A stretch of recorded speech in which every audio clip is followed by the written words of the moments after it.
Приехала на дачу, первым делом сорвала флоксы.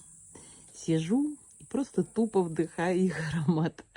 Вот как будто бы я возвращаюсь в детство. Ну, друзья, ну посмотрите, какие это, может быть, не такие изысканные цветы. Есть у нас в садах и покруче, но они, если это старые сорта, они удивительно пахнут.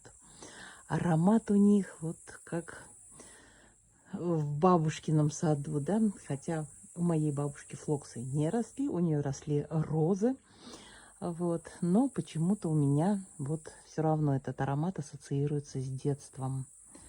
Посмотрите на этот букетик.